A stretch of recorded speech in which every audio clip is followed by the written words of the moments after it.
Donc là, tu arrives dans le Nord et tu te dis, il faut que j'investisse partout. Non, pas encore. Pas encore, pas encore, ça va venir.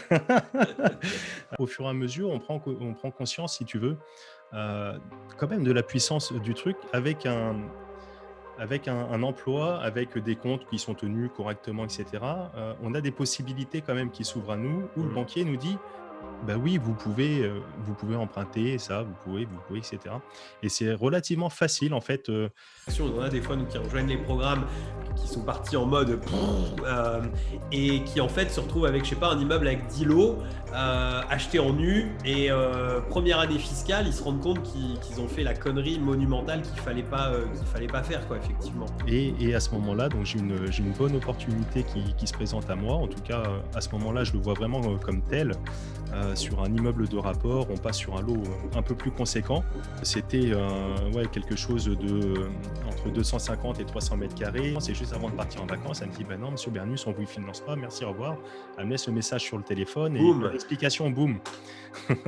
Donc là, Ok. waouh, je prends connaissance du truc, j'étais un peu fou, je faisais des bonds de 3 mètres. Et là, il y a vraiment le cadeau du ciel qui tombe. Et boum, t'as dit je quitte mon job. Salut, c'est Loïc, je suis ravi de te retrouver aujourd'hui pour cette nouvelle vidéo. Alors dans cette nouvelle vidéo, je suis pas tout seul, je suis avec Ismaël. Salut Ismaël. Salut Loïc. Alors Ismaël, j'avais envie de te le présenter tout simplement parce que tu vas voir, c'est un investisseur immobilier qui a fait beaucoup de choses différentes et je trouve que son parcours est très inspirant. En quelques mots, sans vouloir forcément teaser tout, tu vas voir que il a fait plusieurs types d'investissements et en plus, bah, il a quitté son travail. Il vit aujourd'hui pleinement de ses investissements. Il fait partie de mon programme Imo Cashflow. J'avais vraiment envie de l'interviewer pour que tu puisses voir un petit peu ce qu'il a fait, comment il l'a fait. On est en mode Covid, donc ce coup-ci, je ne me suis pas déplacé chez toi, on l'a fait à distance, mais le charme sera là de la même manière, j'en suis persuadé. Alors, Ismaël, si tu veux bien, j'aimerais bien que tu, en quelques mots, que tu te présentes un petit Ouais. peu, que tu nous dises en quelques mots, voilà, ce que tu as fait, mais sans tout dévoiler, parce qu'on va rentrer plus dans le détail de ton parcours, mais voilà, nous donner quelques mots là-dessus. Ouais, bien sûr, avec grand plaisir. Beh, écoute, merci, merci énormément de me recevoir, Loïc. Je suis vraiment vraiment super content. Comme tu le dis, bon, c'est le covid, j'aurais bien voulu, pouvoir te recevoir à Poitiers, notamment au niveau des petits appartements que tu avais pu voir. Heu, donc, pour une petite présentation succincte, alors moi de 35 ans, Ismaël, je suis originaire de Poitiers, là où je revis, aujourd'hui. J'ai un petit parcours, je sais pas, j'ai envie de dire classique. Quelqu'un qui a fait de courtes études, l'obtention d'un bac et cetera sur Poitiers et suite à ça, je suis parti sur une carrière, fonctionnaire, heu, au niveau des sapeurs-pompiers et ça pendant, allez, 15-16 ans et aujourd'hui, je suis retourné parce que j'ai bougé un petit peu et donc aujourd'hui, je suis retourné grâce à l'immobilier notamment, un des gros piliers, ce qui m'a fait, revenir un petit peu sur Poitiers et je me concentre sur cette nouvelle activité, on va dire à plein temps, maintenant, ouais. Génial. Et effectivement, c'est une bonne chose que tu dis parce que c'est vrai qu'il y a beaucoup de gens des fois qui sont obligés de bouger pour le travail. Et toi, ça a été ton cas en fait pour pouvoir être sapeur-pompier. T'as dû bouger et c'est bien, c'est que grâce à l'immobilier, tu avais l'envie de retourner là où tu avais grandi parce que c'est une ville que tu apprécies. Et c'est l'immobilier qui t'a permis à la fois de quitter le boulot, mais aussi de pouvoir aller vivre là où tu en avais l'envie en fait. Exactement, ouais, c'est exactement ça, ouais. Donc dans un premier temps, l'immobilier, beh, déjà, ouais, grâce au travail salarié et après grâce à l'immobilier, j'ai pu virer tout ça. Mais, dans un premier temps, si tu veux, on peut partir un petit peu sur mon parcours, Vas-y. d'investisseur avec une chronologie, toute simple pour vraiment bien comprendre. À 20 ans, donc, je rentre, sapeur-pompier, donc premier emploi, fonctionnaire et cetera et à cette époque-là, franchement, en toute honnêteté, je suis à 10 000 lieues de me dire: «Tiens, j'ai envie d'investir dans l'immobilier et cetera». Par contre, il y a quand même une envie de se loger, tout simplement Mm. et à ce moment-là, j'ai quand même, ce truc de me dire: «Bah, tiens, chez moi à Poitiers, en tout cas, sur la période, si je fais un crédit sur 20 ans, ça va être, plus ou moins les mêmes mensualités que mon loyer». Donc autant être propriétaire de son logement et Mm. de mettre une petite pierre à l'édifice et d'éviter de perdre, «tout son argent» entre guillemets. En tout cas, je voyais les choses comme ça. Mm.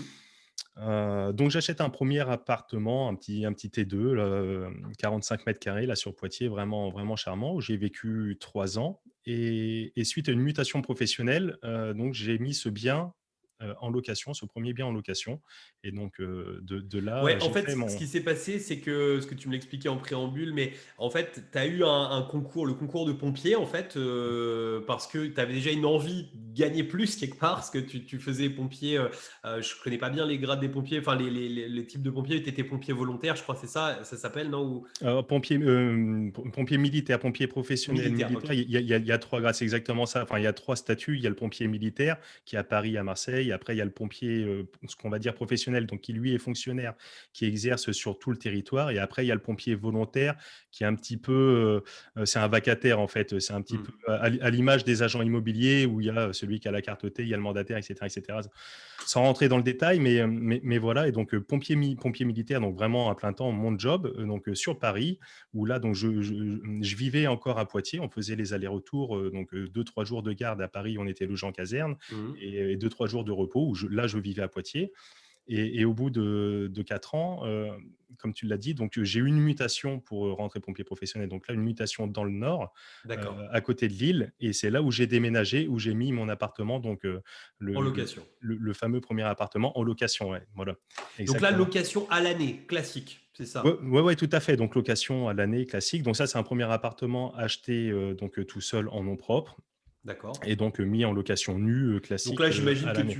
tu faisais pas forcément de marge dessus, mais par contre, ça se repayait, quoi, c'est ça. Tout à fait, ouais, il y avait Hmm. peut-être un delta de 50 € entre le prêt, 50 € de plus de loyer comparé le prêt, mais avec les charges, les impôts, les taxes, et cetera, je devais peut-être mettre 50-100 € de ma poche, comme ça, Hmm. mais bon, allez, c'était plus ou moins à l'équilibre, j'étais large, quoi.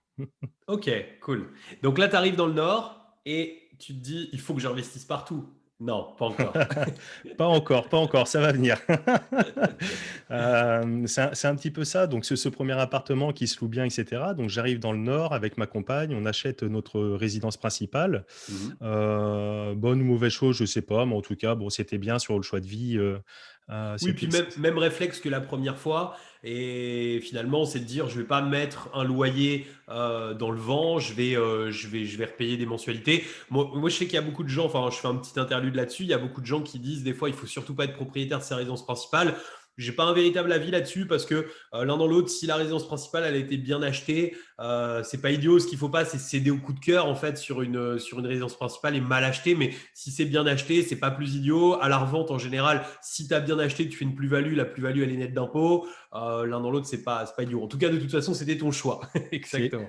c'est exactement ça. Et du coup, ouais, c'est exactement ça. Et donc là, on se projette, en tout cas, même en dehors du côté purement investisseur, il y a un choix de vie, et cetera derrière, on s'y sent bien. Et ça, bon, après, la qualité de vie, ça n'a pas de prix non plus. Exactement. Et de là, donc ces 2 premières, on va dire, premières bonnes expériences, bah, oui, on a envie de continuer tout doucement, mais c'était vraiment en mode à la cool, sans encore, vraiment de stratégie posée à ce moment-là, et cetera.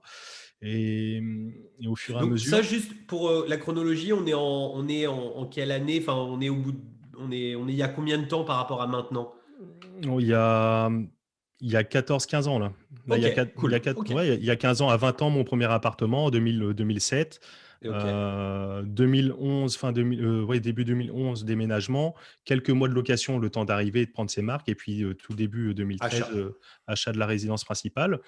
2015, donc là, pour le coup, à 30 ans. Donc, il a fallu 10 ans entre le premier et le deuxième appartement, Mhm. du coup, entre deux, la RP. 2015, un deuxième appartement sur Poitiers, du coup, tout en vivant dans le Nord, où j'achète avec le locataire déjà en place, une location nue également, D'accord. un locataire en place qui est toujours, il n'a pas bougé. D'accord. Et du coup, c'est pareil, comme sur le premier investissement, c'est un petit T2 dans les mêmes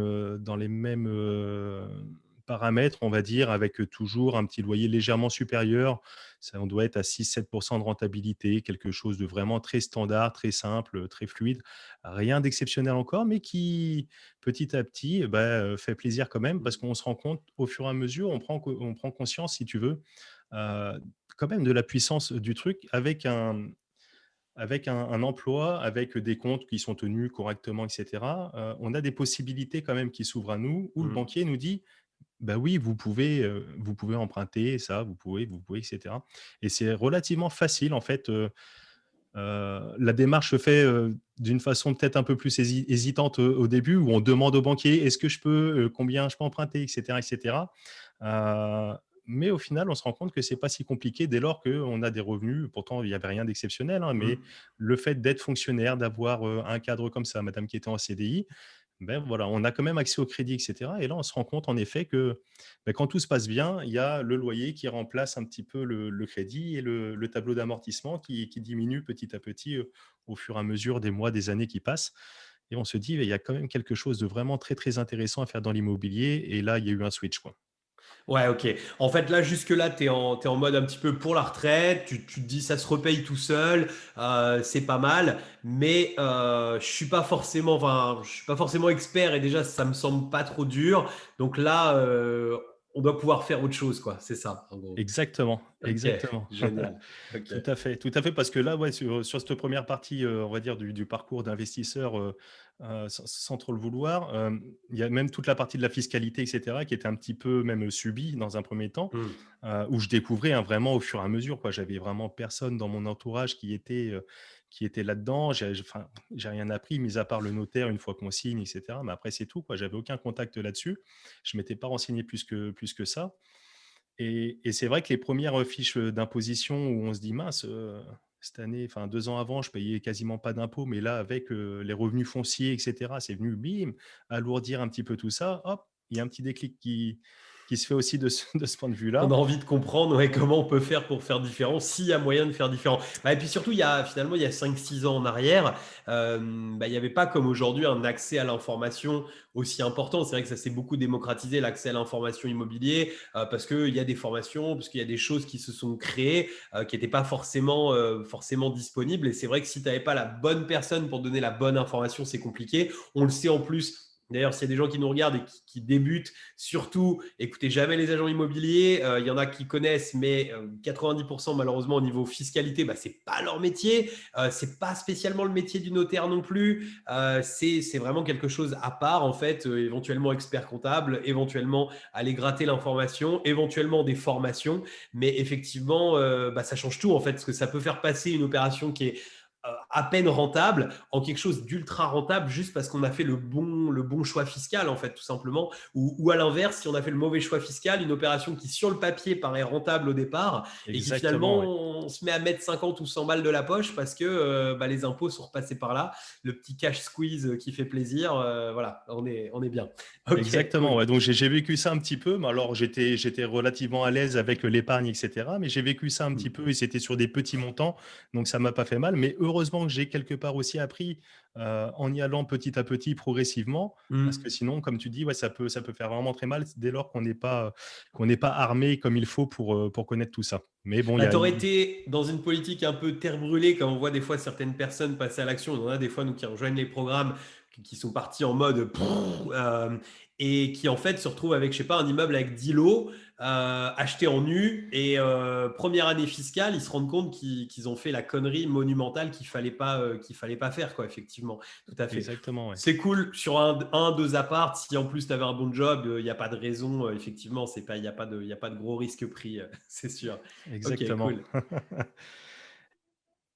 Et donc ouais, donc après pour la suite du parcours d'investisseur, donc là vraiment à ce moment-là, un vrai déclic, donc 2015, fin 2015, donc cet investissement. Allez, après bon, avec le boulot et cetera, entre 2, il y a, les enfants qui ont commencé à venir agrandir un petit peu aussi la famille, donc un petit peu Mhm. de temps et cetera. Toujours cette volonté de vouloir revenir s'installer ici, sur Poitiers, du coup, d'autant plus avec le cadre familial qui bouge et qui évolue. Les mutations qui ne prenaient pas pour X raisons et cetera. Je ne vais pas rentrer sur le truc, mais à Ouais, t'avais force. essayé de te faire muter en fait avec ton travail. C'était un peu le premier réflexe logique, quoi. Mais ok. Tout à fait, ouais, tous les ans, on faisait une demande, et un petit peu à l'image de l'éducation nationale, c'est pas forcément évident, les postes sont restreints et cetera. Mhm. Et donc bon, c'est tout. Le temps passe et là, vraiment envie quand même d'accélérer d'un point de vue de l'immobilier. Comme tu dis, il y a des contenus et notamment le tien d'information, de formation, mais aussi et surtout d'information qui Mmh. commence à se démocratiser sur le net notamment. Et donc de là, à force de se nourrir un petit peu de tout ça, de par les expériences, on prend vraiment conscience de la puissance de l'immobilier, que si c'est bien fait, etc., et que quand ça vient des tripes, qu'on a vraiment envie de faire les choses correctement et de ne pas se foutre de la gueule des gens qu'on va loger, il y a quand même des leviers et il y a quand même des choses vraiment super puissantes à faire. Et donc là, en effet, envie de passer plus, hein, comme tu le disais, un petit peu en mode tête brûlée, d'accélérer les choses. Et donc, je retourne sur le terrain, là, sur Poitiers, pour voir des affaires prospectées. Et à ce moment-là, donc j'ai une bonne opportunité qui se présente à moi. En tout cas, à ce moment-là, je le vois vraiment comme tel. Sur un immeuble de rapport, on passe sur un lot un peu plus conséquent. D'accord. Et c'était, ouais, quelque chose de, entre 250 et 300 carrés. J'ai plus trop les chiffres exacts en tête, mais avec 4 logements, T4 Mmh. et quelque chose qui était à moins de 1 000 € du mètre, carré sur Poitiers, qui déjà à l'époque, c'était vraiment intéressant dans l'état où c'était en tout cas. Et de là, je suis vraiment ravi, conquis par le bien et je me dis: «Tiens, il y a vraiment des choses à faire, de fou là-dessus», surtout en comparaison avec ce que j'avais déjà fait, ce que j'avais déjà eu, où j'étais satisfait. Mais là, c'était vraiment du facile fois 2 en termes de rentabilité, d'exploitation et cetera, surtout avec les montages, comme tu le dis, fiscaux et cetera. Mmh. Il y avait vraiment un Ouais, beau tu avais levier tout à découvert entre deux quand même. Avant cet immeuble, tu mmh, avais été là à la recherche de l'information pour comprendre comment étaient les choses. Tu mmh t'es mh. pas dit du jour au lendemain, tu t'es pas levé en disant, tiens, je vais faire un immeuble 4 logements. Tu Non, t'étais non, non, ouais, je me suis formé exactement. ok, génial, ok, ça Exactement, je marche. me suis formé, je commençais à suivre des chaînes comme les tiennes, comme je disais, et cetera, d'autres documentations, des livres et ça s'est fait vraiment dans le même temps, hein. J'avançais, je me formais en même temps, mais j'avançais. Ce qui était sûr, c'est que là, je voulais quand même avancer, peu importe, ce qui se passait et là, bim, un premier refus, de la banque, à ce D'accord. moment-là, donc on va dire mon premier échec d'un point de vue de l'investissement immobilier, où a priori, bon, toutes les cases devaient rentrer dans le vert, mais sans aller trop long. En fait, j'ai eu un changement de conseiller au dernier moment qui est parti en maternité, etc. Et j'étais un petit peu trimballé de droite à gauche sur les conseillers de ma caisse, c'était le Crédit Agricole, hein, D'accord. qui m'ont pas mal suivi sur pas mal d'affaires. D'ailleurs, s'ils m'écoutent, je les remercie encore. Ma conseillère pourra se reconnaître. Et là, Ouais, donc changement de conseiller et du coup, tu prends un refus, voilà, voilà, avec cette banque. je perds du temps sur le traitement du dossier, et cetera et j'étais vraiment très à l'aise de base, sachant qu'en plus les dernières opérations s'étaient toutes passées, superbement, Mmh. enfin très, très facilement et cetera et donc j'avais pas démarché d'autres établissements et cetera et avec les délais, les changements de conseillers, ça me pousse sur la fin du délai d'obtention de crédit sur le compromis et là, aux dernières minutes, la conseillère qui a repris le truc, elle part en vacances et juste avant de partir en vacances, elle me dit: «Bah non, monsieur Bernus, on vous finance pas, merci, au revoir». Elle me laisse le message sur le téléphone et pas Boum. d'explication, boum. Donc là, Ok. waouh, je prends connaissance du truc, j'étais un peu fou, je faisais des bonds de 3 mètres. Ouais. Je la rappelle tout de suite, elle est partie en vacances, pas d'explication. Bon, bref, pas besoin de me retourner, impossible de me retourner, et cetera. C'est comme ça et pas possibilité de pousser le délai, avec l'agent immobilier, et Mmh. cetera. Le vendeur avait déjà essuyé un refus, enfin, c'était vraiment tendu. Et du coup, pour la petite histoire, j'ai quand même pu refourguer le bien à un des amis qui était lui en cherche d'investissement, etc. Et je lui ai dit: «Bah, écoute, pour ma part, c'est peine perdue. Par contre, fais-toi plaisir, je préfère que ça te revienne que de le laisser Génial. partir dans la nature». Ok, Et au moins, puis, tu as redonné la bonne affaire, quoi. Effectivement, par exactement. contre, c'est une très bonne leçon, je pense, que tu as dû apprendre ce jour-là. C'est qu'effectivement, les banques, bah, il faut toujours en faire plusieurs, même si ça paraît être facile. Et à la limite, toi, tu as eu le truc inverse de moi. C'est comme moi, j'ai jamais eu un crédit facile. J'ai toujours galéré. Donc, du coup, j'ai toujours le réflexe de faire plein de banques. Ça peut en être galère pour moi, mais en tout cas, j'ai toujours ce réflexe. Et toi, à l'inverse, bah, comme ça avait été facile, bah, je te comprends. En fait, tu n'avais pas eu cette difficulté-là, donc tu t'étais dit, bah, ils vont continuer à me suivre de la même manière. En plus, ils t'en avaient parlé en amont qu'ils te suivraient sur un autre projet de ce que tu m'avais dit. Donc, du coup, bah, tu t'es lancé comme ça. Effectivement, maintenant, j'imagine que quand tu vas chercher un prêt, tu fais plusieurs banques, même si on t'a dit oui. Exactement. Ok. Non, Heu, mais bonne leçon à retenir. Je voulais le préciser pour les gens qui nous regardent parce que, bah, effectivement, toujours faire plusieurs banques. T'es vraiment pas le premier que j'ai avec ce type d'erreur. Il y a des gens souvent qui sont aguerris, qui ont déjà fait des investissements, qui du coup partent du principe que ça va y aller. Et j'ai eu le coup, moi, sur mon dernier investissement que j'ai fait, le Crédit Mutuel qui, avant le truc, enfin, compromis à peine signé, me dit c'est bon, c'est une formalité. Heureusement, je fais plusieurs banques parce que je me prends un refus du Crédit Mutuel pour pas les citer.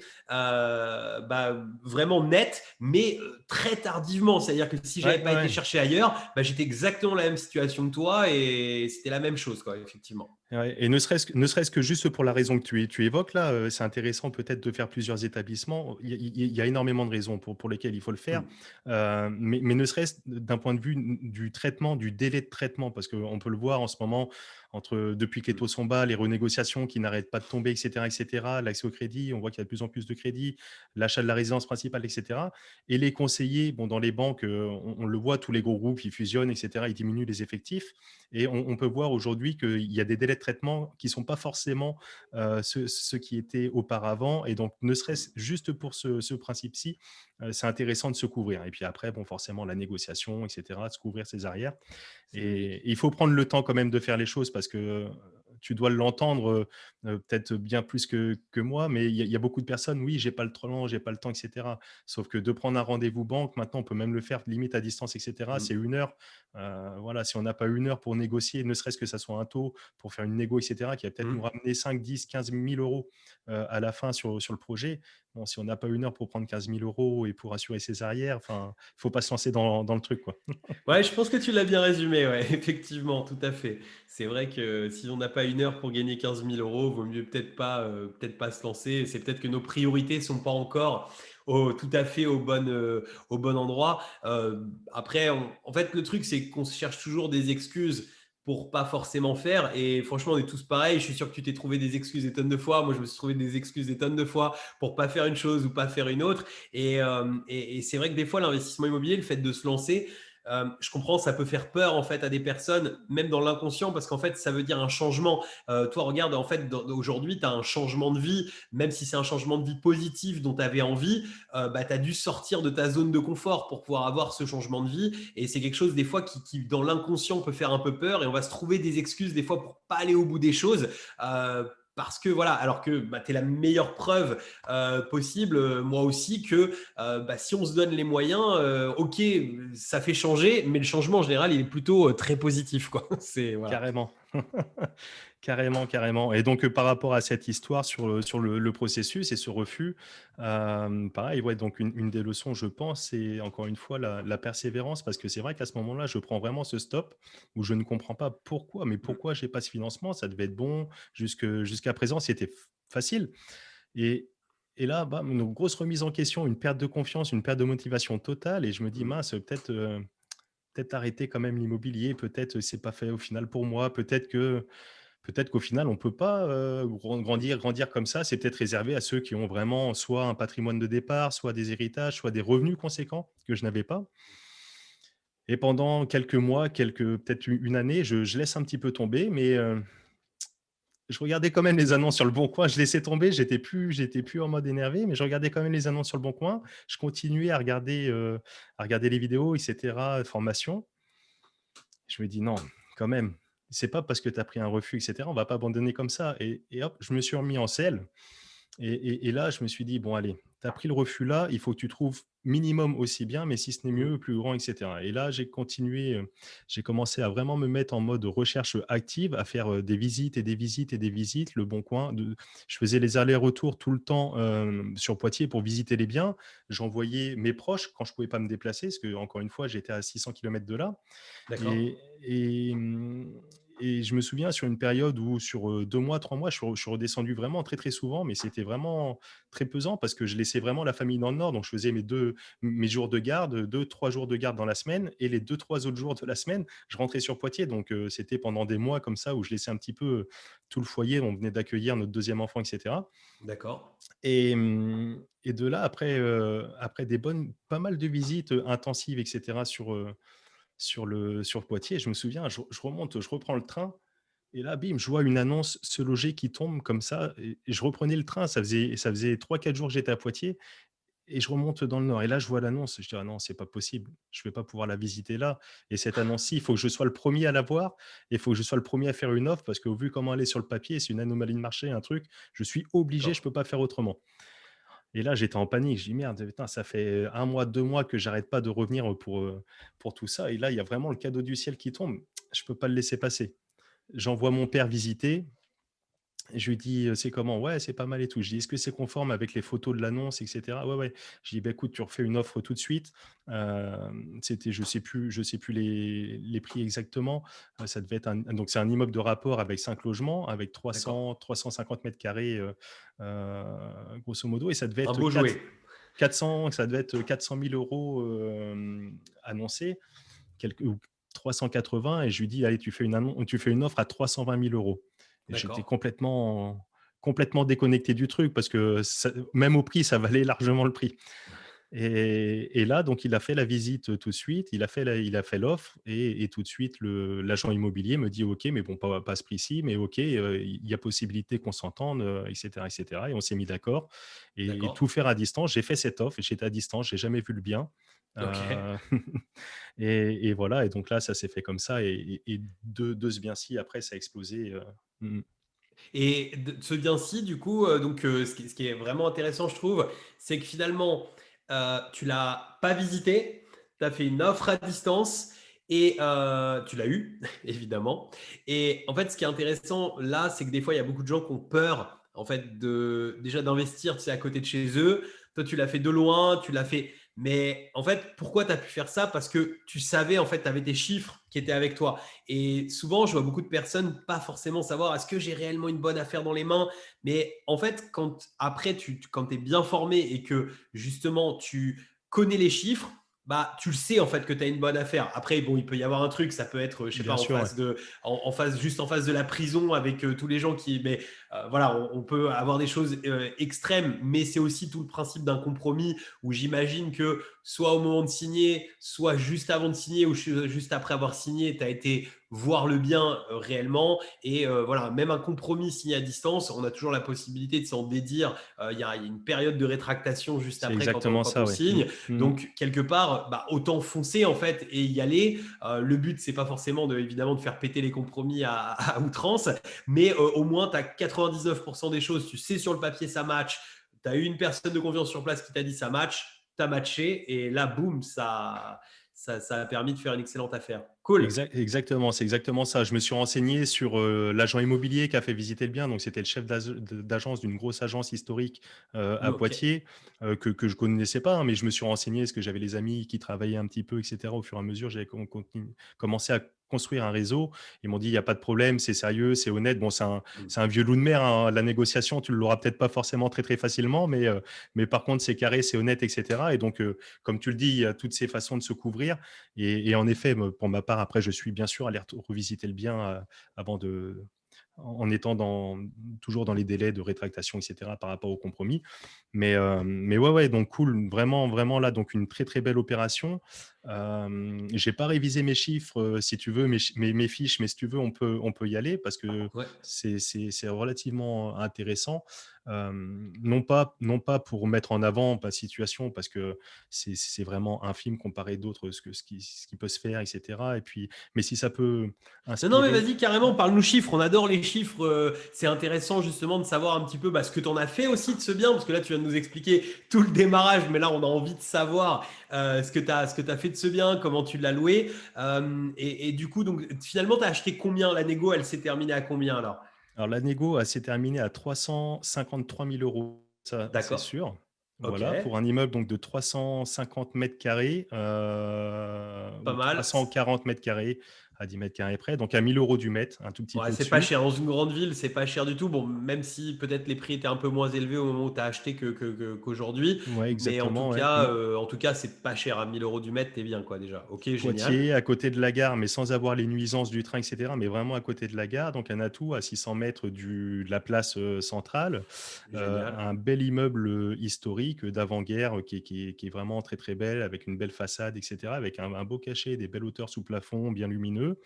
C'était un ancien hôtel particulier et Génial. en fait, le propriétaire, qui avait ça, c'est un propriétaire qui, lui, travaillait à une agence de travaux, donc avait, hem, une boîte qui fait de la réhabilitation et cetera immobilière et donc lui, il entretient son parc, il entretient et cetera et donc ses logements étaient, nickel. Ils ont été refaits il y a 10 ans, mais par contre, c'est nickel, tout en PVC et cetera. Donc en termes de travaux, si tu veux, je vais parler de l'exploitation un petit peu, je vais y venir un Ouais. petit peu. Non, Mais non, en mais termes de vas-y, en termes de travaux, travaux. j'ai mis que, 30 000 €, 40 000 € sur les 350 mètres carrés. Génial. Heu Oui, et donc il y avait vraiment rien à faire. Ouais, c'est il pas y avait énorme, tout à vraiment ouais, fait. ouais, il y avait vraiment pas grand-chose à faire. On a monté deux trois cuisines. Après, il y a eu des logements là on a exploité en courte durée. Donc là, on a refait un petit peu plus, mais sinon, voilà, Et c'est quand tout. tu as acheté juste les 5 lots, ils étaient nus? Enfin, je veux dire, il y avait des locataires en place, il n'y avait pas de locataires, Alors c'était comment?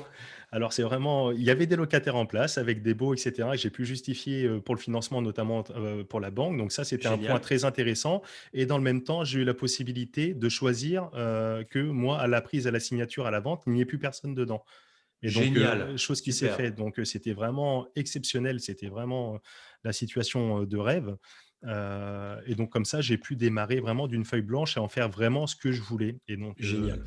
et donc de là, c'est là que bon, j'avais déjà tout cogité et de là, donc de ces 5 appartements, donc si tu veux, il y avait un studio de 20 mètres carrés avec un lit mezzanine où c'est bien Ok. fait, un T2 de 40 mètres carrés avec une petite terrasse charmante, de 10-15 mètres carrés et après, premier étage, une colocation 80-85 mètres carrés, enfin une colocation, un T4 de Oui, 80-85 mètres carrés à faire en afférent en coloc. colocation. Deuxième étage, le copier-coller, la copie conforme, 85 mètres carrés, un T4. Et au troisième et dernier étage, un T3, mais qui lui était un peu plus grand, 90 mètres carrés, sous les combles, etc., etc., avec un peu de charme. Et de là, je me suis dit, allez, point de vue locatif, je vais pouvoir exploiter les deux appartements du rez-de-chaussée en courte durée, les Ok. deux plus petits, vraiment pour eux, entre guillemets, «cracher du cash». Les 2 colocations pour venir booster aussi le Mhm. rendement parce que les 2 logements en T4, 3 chambres, dont l'un avec une salle de bain privative et cetera. Donc il y avait 2 salles de bain dans chaque logement, s'y prête bien, le quartier et cetera s'y prête bien et le dernier logement, ben je vais créer une copro et je vais le vendre tout de suite. Comme ça, je vais prendre du cash pour moi, assurer mes arrières. Il y a un travaux à faire, il y a un truc. Et puis pour pouvoir remontrer patte blanche à la banque, pour pouvoir repartir tout de suite sur d'autres Génial. projets. Excellente stratégie. Donc, division, création de copropriété, entre guillemets, achat-revente, colocation et courte durée. T'as tout mis dedans. Le tout sur le même bien à 600 mètres de distance. Bon, c'est Génial. drôle, en peu de temps. Génial. Super. Donc tout s'est fait rapidement et en 6 mois de temps à peu près, tout s'est fait rapidement et du coup, hem les colocations, c'est parti tout de suite. J'ai fait les quelques travaux un peu plus poussés pour les 2 courtes durées D'accord. et de là notamment le programme m'a vraiment énormément aidé. De toute manière, moi, Mhm. c'était vraiment la volonté que j'avais. Je savais que je voulais rentrer à Poitiers.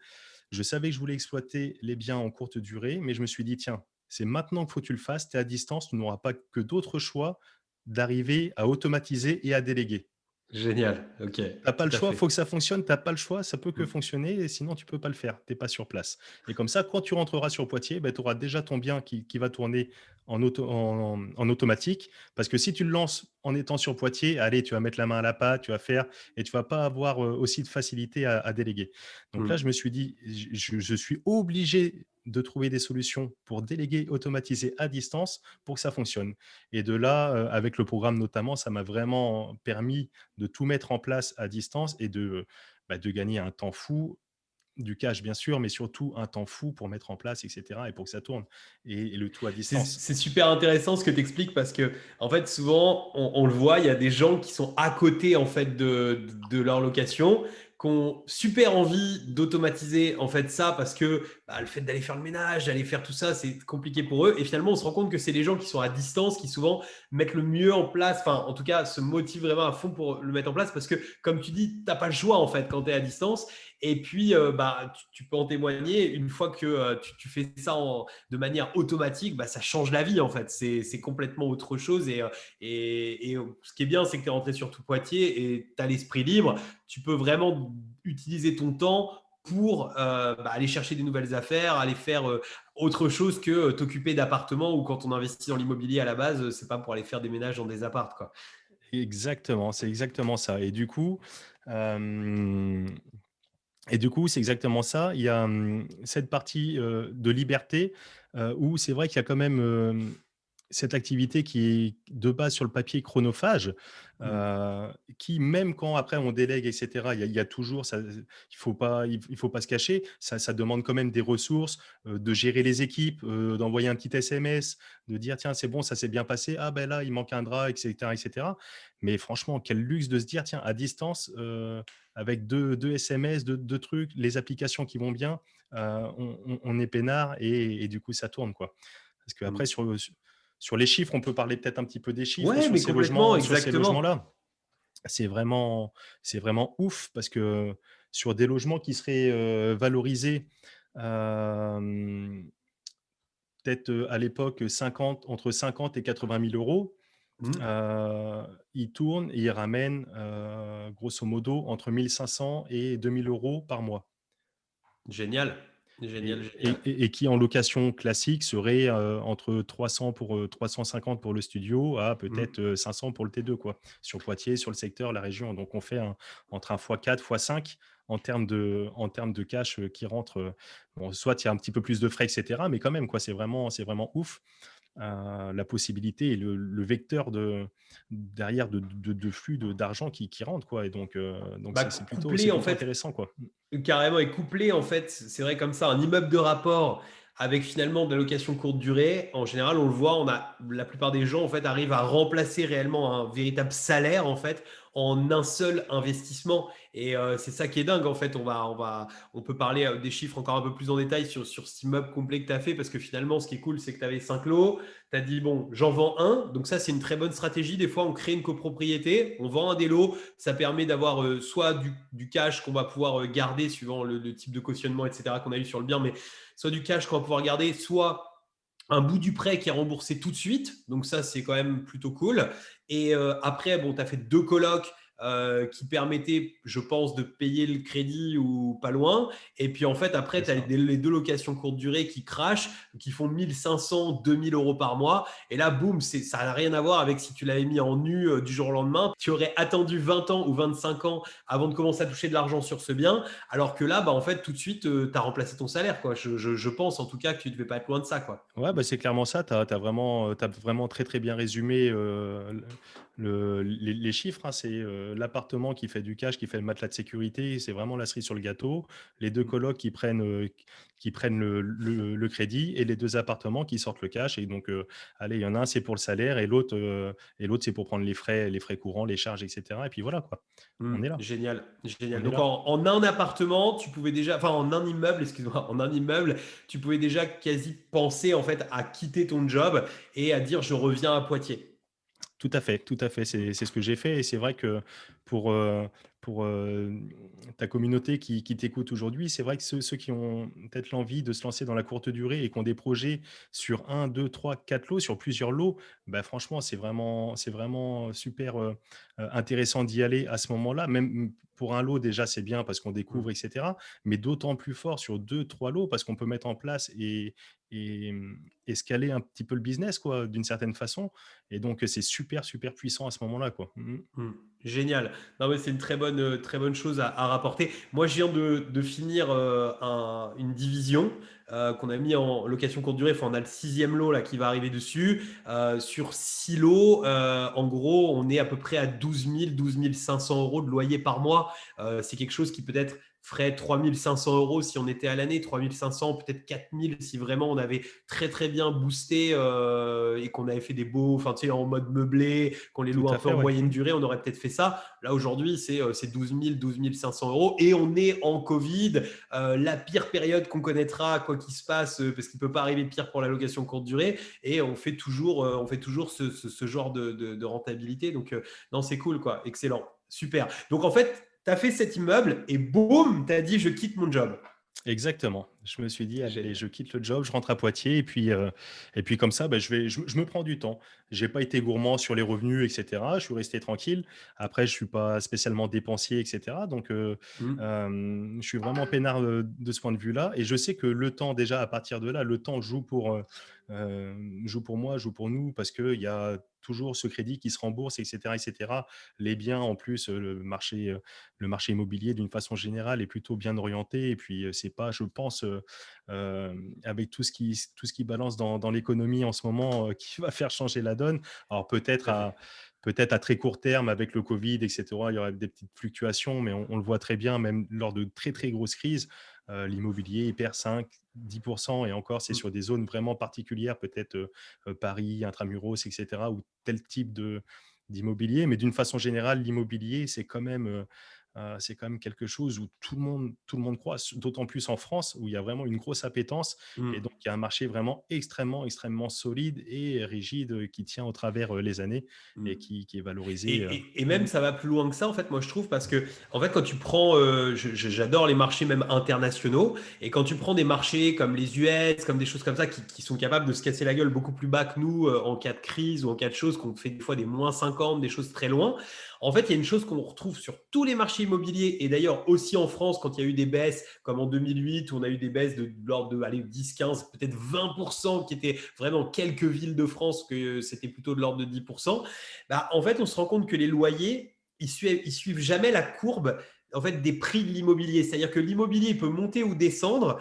Bah, ça ne veut pas dire en fait que les loyers vont bouger de la même manière. Au contraire, en fait, ça n'a vraiment rien à voir. Donc en fait, du moment que tu as fait un investissement rentable aujourd'hui, bah, c'est sûr qu'au pire de la crise, il ne faut pas avoir à vendre, mais en tout cas, bah, du moment que tu le conserves, tu continues à encaisser tes loyers de la même manière. C'est-à-dire que quelqu'un qui va louer, que ce soit sur Airbnb ou à l'année, s'il a besoin de se loger, bah, en fait, il va payer le même prix parce que c'est pas parce que l'immobilier coûte plus cher ou moins cher qu'il peut moins bien payer ou mieux payer. Donc en fait, c'est pas un risque là-dessus. À la limite, c'est le jour où ça baisse, bah, tant mieux. Moi, j'attends que ça se dégringole. Et si un jour on pouvait avoir un -50, bah, ce serait les soldes.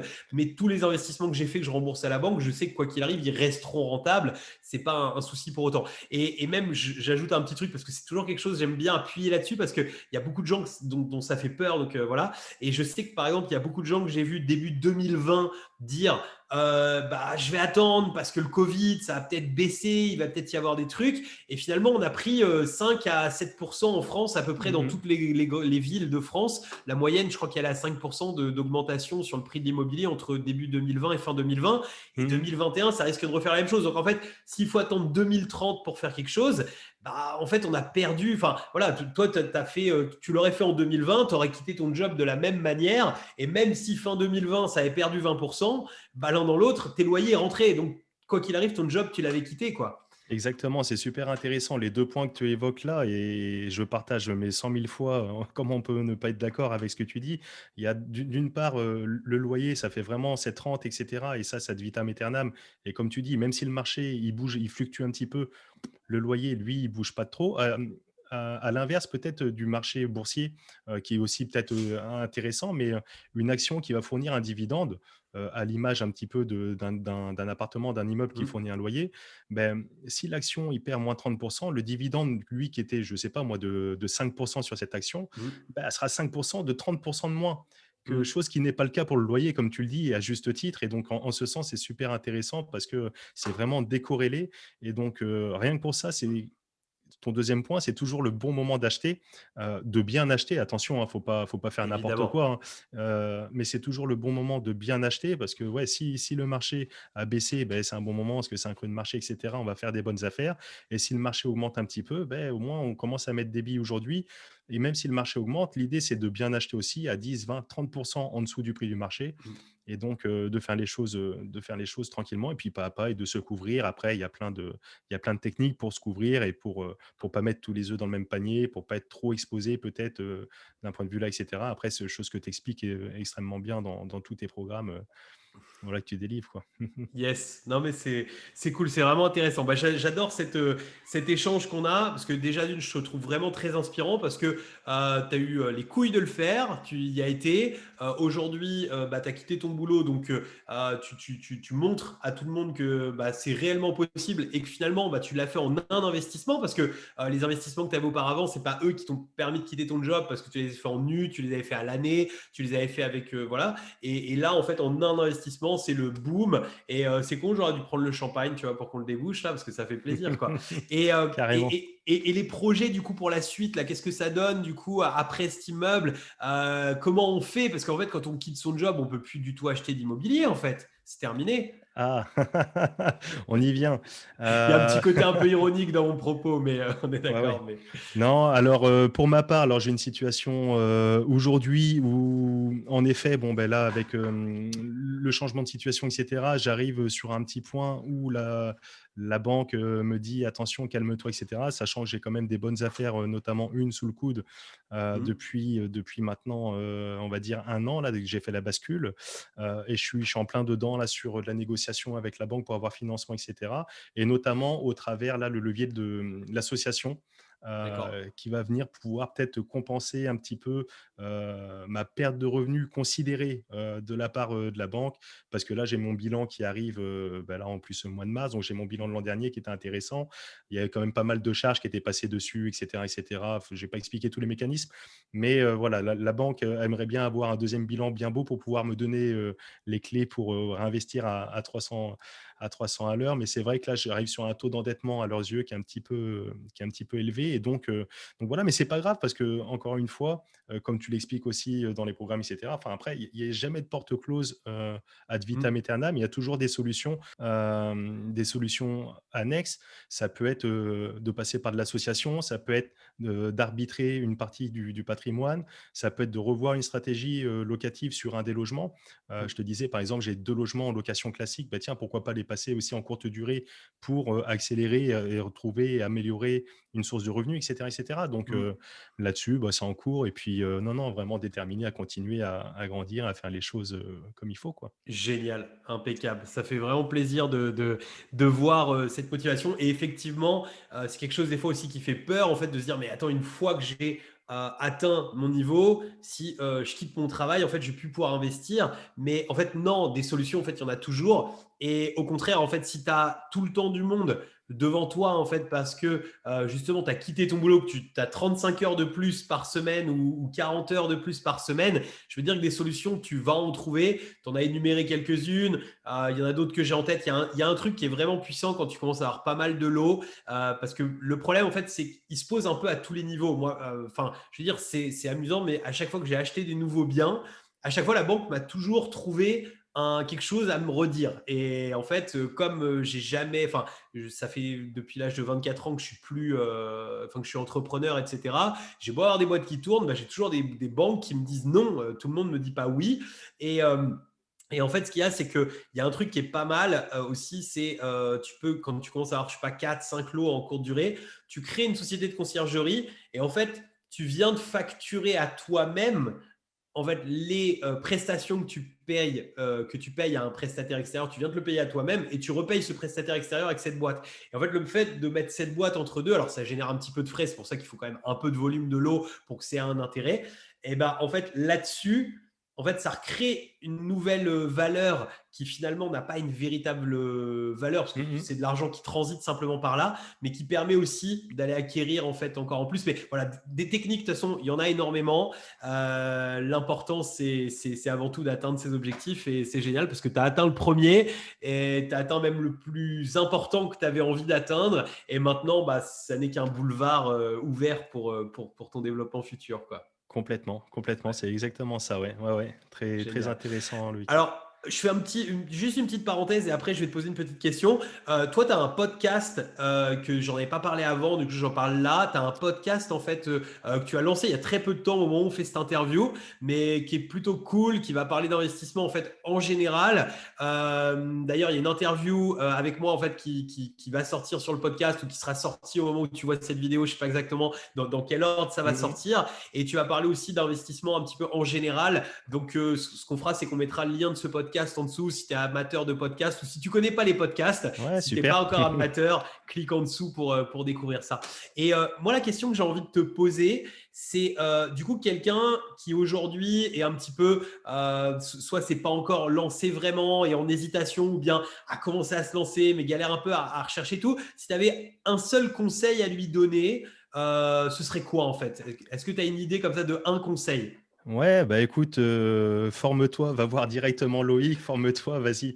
Non, mais c'est vrai en plus, on le dit comme ça avec du détachement, mais c'est important de se former et derrière de faire, de toute manière, on apprend et en se formant pour pas faire de conneries, ça met le cadre. Mais par contre, il y a rien de mieux que la vérité du terrain. Donc, bouge-toi le cul, j'ai envie de dire. C'est peut-être, je Hmm. sais pas, sur ta chaîne, si on peut s'exprimer comme ça, je pense que oui, on est T'as entre nous. raison, dis-le, bouge-toi le cul, quoi. Bouge-toi le cul, prends ton téléphone, appelle l'agent immobilier, appelle le mec, va sur le terrain, fais la visite. Tu as le temps. L'immobilier, c'est le temps long, de toute manière. C'est vraiment, que ce soit dans les visites, la signature du compromis, la signature d'une offre, de faire les montages pour le locatif, de faire les montages fiscaux, etc. C'est vraiment du temps long. Tu as le temps, tu as le temps de te rétracter, tu as le temps de changer de stratégie, tu as le temps d'arbitrer. Donc, vas-y, fonce si tu as envie, forme-toi, tu as le temps de te former aussi. Les formations, elles évoluent, le programme de Loïc qui s'enrichit de jour en jour aussi. Vas-y, fonce et forme-toi au fur et à mesure du truc, mais à un moment donné, faut y aller et entoure-toi des bonnes personnes aussi. Vraiment, c'est très important au fur et à mesure. Mais il n'y a pas de panique, on peut y aller sans trop de connaissances de base, vraiment avec l'envie d'y aller, de faire son premier investissement.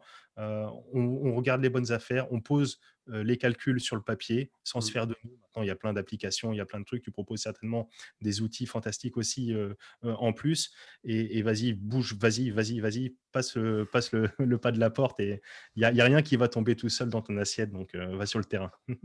Génial. Ouais, tout est possible. Mais par contre, si on se bouge pas, bah ça c'est rien n'est possible. Il faut aller sur le terrain. D'ailleurs, c'est un truc que moi je rabâche tout le temps. Va sur le terrain, va sur le terrain. T'as vraiment raison. C'est ce que je retiendrai Et c'est de la magie du truc, en plus, pour juste rajouter une petite graine supplémentaire, c'est qu'en plus, comme tu l'expliques, il n'y a pas qu'une seule stratégie. Donc, c'est important de faire les choses, je pense, avec l'envie, avec le cœur, avec ce qu'on aime faire. Sinon, on va pas forcément se développer vraiment, être épanoui. Et dans l'immobilier, c'est ça qui est aussi extrêmement intéressant sur l'investissement. Et puis, tu pourras venir, en effet, merci Loïc, comme tu le disais, sur le podcast de la bonne fortune, écouter aussi tout ça.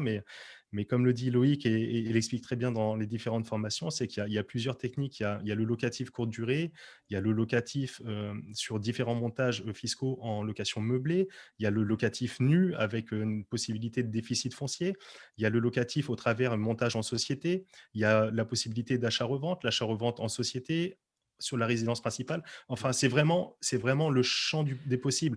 Ça peut être vraiment, vraiment du one shot sans locataire, ça peut être avec enfin, c'est vraiment, vraiment. Et donc, dans tout ce panel-là, on est obligé de trouver quelque chose qui nous convient. Si tout ne nous convient pas, il y a au moins une chose qui va forcément convenir. tout à Et ben, fait. vas-y, si tu aimes faire des travaux, va faire du déficit. Si tu aimes faire de la rénovation, des trucs sympas, va faire du meublé, etc., etc. Mais fonce. Et si tu veux Ouais. pas t'embêter avec Parce les que locataires, fais de l'achat-revente, et etc. Mais c'est tu ça. Mais n'as que des possibilités.